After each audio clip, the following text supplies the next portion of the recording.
नमस्कार, जय हिंद दोस्तों। आज हम पढ़ेंगे संविधान में टॉपिक मूल अधिकार। यह आपकी मुख्य सेविका परीक्षा के लिए इम्पोर्टेंट है, लेखपाल परीक्षा के लिए इम्पोर्टेंट है और UP triple S C PT परीक्षा के लिए इम्पोर्टेंट है। तो आप कृपया ध्यान से इस वीडियो को देखिएगा। यहाँ से आपको अपनी परीक्षा में 1 से 2 प्रश्न गारंटी के साथ मिलेंगे और हो सकता है लेखपाल या मुख्य सेविका परीक्षा में 3 से 4 प्रश्न मिल जाएं, क्योंकि संविधान से प्रश्न आते ही हैं। हर परीक्षा में इसका वेटेज ज़्यादा रहता है, तो कृपया ध्यान से पूरा वीडियो देखिएगा।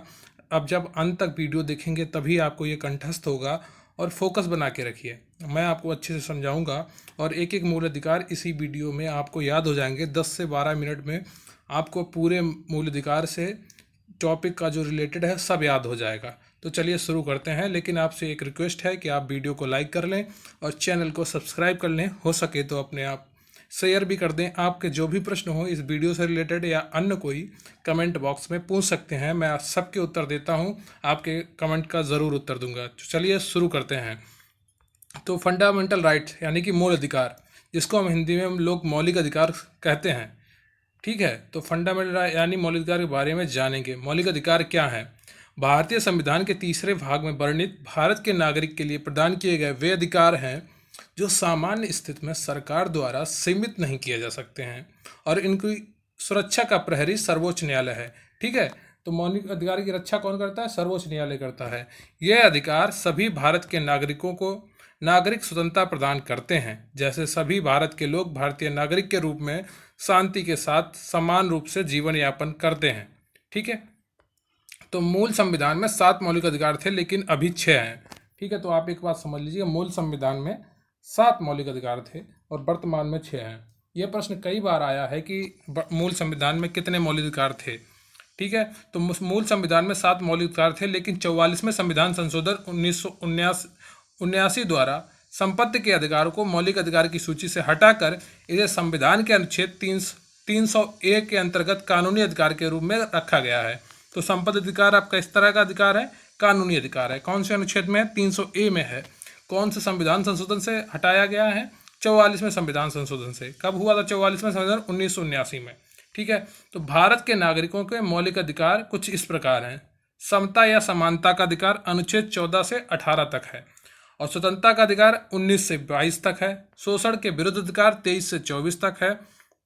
धार्मिक स्वतंत्रता का अधिकार अनुच्छेद 25 से 28 तक है। संस्कृति और शिक्षा संबंधी अधिकार अनुच्छेद 29 से 30 तक हैं। संवैधानिक अधिकार अनुच्छेद 32 में है, ठीक है। ये एक बड़ा टॉपिक है, संवैधानिक उपचारों का अधिकार या संवैधानिक अधिकार। ये हम अलग वीडियो में देखेंगे, लेकिन वो बाकी जो मूल अधिकार हैं उन्हें हम आज देख लेते हैं। समता या समानता का अधिकार अनुच्छेद 14 से 18।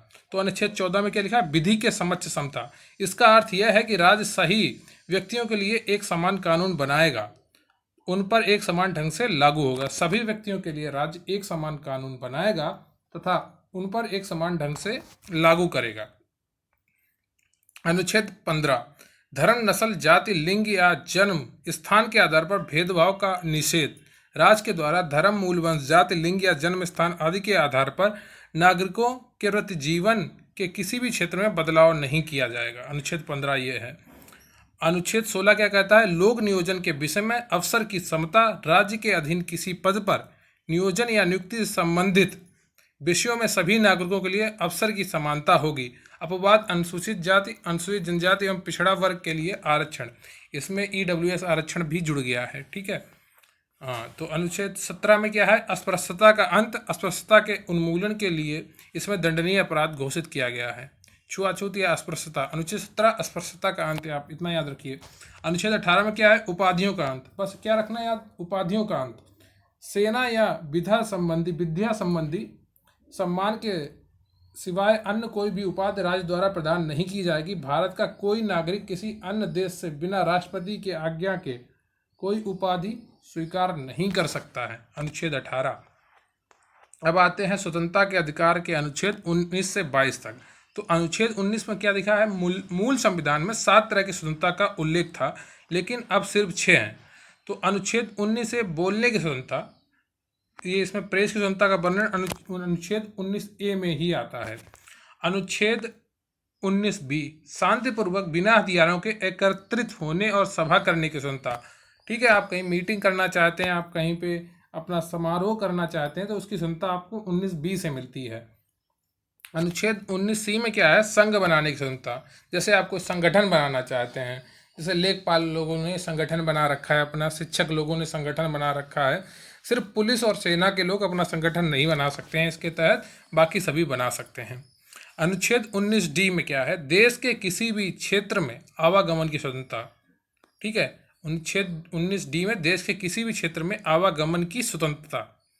और लेकिन इसमें कुछ क्षेत्र हैं जो आप जहां पर आप नहीं जा सकते हैं, ऐसा भी है।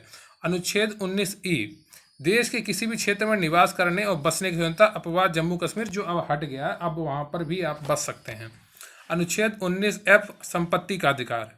ठीक है, और अनुच्छेद 19 जी, कोई भी व्यापार एवं जीविका चलाने की स्वतंत्रता। ठीक है, अनुच्छेद 20, अपराधों, ये 19 एफ हट गया है, इतना आप याद रखिएगा। अनुच्छेद 20, अपराधों के लिए दो सिद्धि के संबंध में संरक्षण। इसके तहत 3 प्रकार की स्वतंत्रता का वर्णन है। किसी भी व्यक्ति को एक अपराध के लिए सिर्फ एक बार सजा मिलेगी। ये किसके तहत है, अनुच्छेद 20 के लिए। किसी भी व्यक्ति को एक अपराध के लिए एक बार, दो सिद्धि याद रखना, अपराधों के लिए दो सिद्धि के संबंध में संरक्षण। अपराध करने के समय जो कानून है इसी के तहत सजा मिलेगी, ना कि पहले और बाद में बनने वाले कानून के तहत। किसी भी व्यक्ति को स्वयं के विरुद्ध न्यायालय में गवाही देने के लिए बाध्य नहीं किया जाएगा। ये किस में आता है, अनुच्छेद 20 में आता है। अनुच्छेद 21 में क्या आता है, प्राण एवं दैहिक स्वतंत्रता का संरक्षण। किसी भी व्यक्ति को विधि द्वारा स्थापित प्रक्रिया के अतिरिक्त उसके जीवन और व्यक्तिगत स्वतंत्रता के अधिकार से वंचित नहीं किया जा सकता है। अनुच्छेद 21 का में क्या है, राज्य 6 से 14 वर्ष के आयु के समस्त बच्चों को शिक्षा का अधिकार देता है, निःशुल्क और अनिवार्य शिक्षा। कब, कितनी उम्र के, 6 से 14 वर्ष। 86वें संविधान संशोधन द्वारा 2002 में इसको जोड़ा गया। अनुच्छेद 22, कुछ दशाओं में गिरफ्तारी और निरोध में संरक्षण। अगर किसी भी व्यक्ति को मनमाने ढंग से हिरासत में लिया गया हो तो उसे 3 प्रकार की स्वतंत्रता प्रदान की गई है। हिरासत में लेने का कारण बताना होगा, 24 घंटे के अंदर आने जाने के समय को छोड़कर उसे दंडाधिकारी के समक्ष पेश किया जाएगा। ठीक है, 24 घंटे के अंदर उसे जज के सामने पेश किया जाएगा। 24 घंटे में अब जो आने जाने का समय छोड़ दिया जाएगा। जैसे मान लो किसी को झारखंड से गिरफ्तार किया है, उत्तर प्रदेश में उसको लाना है, तो वहाँ से आने जाने का जो समय है उसको छोड़ दिया जाएगा, उसके बाद 24 घंटे जोड़ा जाएगा। शोषण के विरुद्ध अधिकार, अनुच्छेद 23 से 24। अनुच्छेद 23, मानव के दुरुपयोग, व्यापार और बलात् श्रम का प्रतिषेध। इसके द्वारा किसी व्यक्ति की खरीद बिक्री, बेगारी तथा इसी प्रकार का अन्य जबरदस्ती लिया हुआ श्रम निषिद्ध ठहराया गया। मानव दुर्व्यवहार और बलात् श्रम का प्रतिषेध। आप अनुच्छेद 23 में क्या याद रखेंगे, मानव दुर्व्यापार और बलात् श्रम, बस इतना याद रखा है आपने। अनुच्छेद 24 में क्या है, बालकों के नियोजन का प्रतिषेध। ठीक, 14 वर्ष से कम आयु वाले बच्चे किसी कारखाने में काम नहीं करेंगे।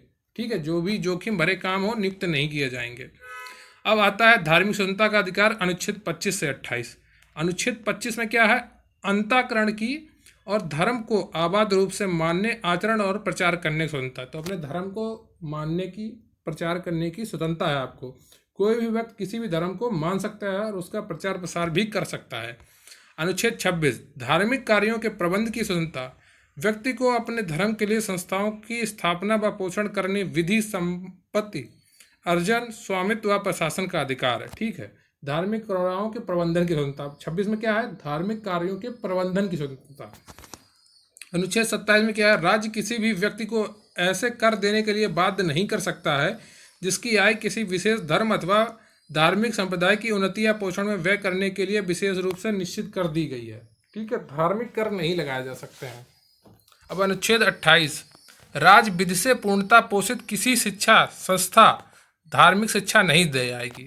राज्य द्वारा जो राज्य की विधि से पूर्णता पोषित किसी शिक्षा संस्थान में धार्मिक शिक्षा नहीं दी जाएगी। इतना समझ लीजिए, सरकारी स्कूलों में धार्मिक शिक्षा नहीं दी जाएगी।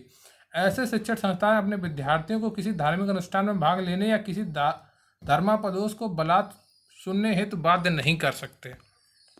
अब संस्कृति और शिक्षा संबंधी अधिकार, अनुच्छेद 29 और 30।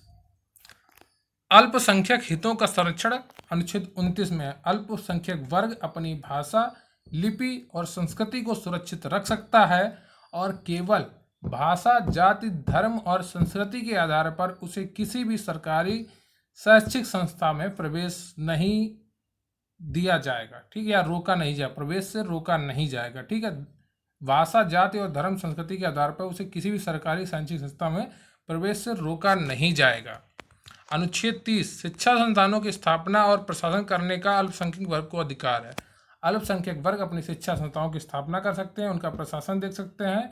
कोई भी अल्पसंख्यक वर्ग अपनी पसंद की शैक्षणिक संस्था चला सकता है। सरकार उसे अनुदान देने में किसी भी तरह का भेदभाव नहीं करेगी। तो ये था आपका अनुच्छेद 30। अनुच्छेद 32 में क्या है? ये संवैधानिक उपचारों का अधिकार है। अगर आपका कोई मूल अधिकार आपके छीनता है तो आप इसके लिए हाई कोर्ट और सुप्रीम कोर्ट जा सकते हैं। अनुच्छेद 32 के तहत आप सुप्रीम कोर्ट जा सकते हैं। इसके लिए सुप्रीम कोर्ट रिट जारी करता है। इसका रिट अनुच्छेद 32 पे एक अलग से वीडियो बना दूंगा, उसे आप देख लीजिएगा। तो ये अनुच्छेद 32 काफ़ी इंपॉर्टेंट है, कई बार पूछा जाता है पेपर में। तो ये संवैधानिक उपचारों का अधिकार है। इसे ही डॉक्टर भीमराव अंबेडकर ने संविधान की आत्मा कहा है। अनुच्छेद 32 को संविधान की आत्मा डॉक्टर भीमराव अंबेडकर ने कहा है, जबकि प्रस्तावना को संविधान की आत्मा जवाहरलाल नेहरू ने कहा है, ठीक है। तो अब भारत के नागरिकों के मौलिक अधिकारों से जुड़े कुछ महत्वपूर्ण जानकारी देख लेते हैं। इसे संयुक्त राज्य अमेरिका के संविधान से लिया गया है। मूल अधिकार कहाँ से लिए गए हैं? संयुक्त राज्य अमेरिका के संविधान से लिए गए हैं। इसका वर्णन संविधान के भाग 3 में अनुच्छेद 12 से 35 तक है। अनुच्छेद 12 में क्या दिया है?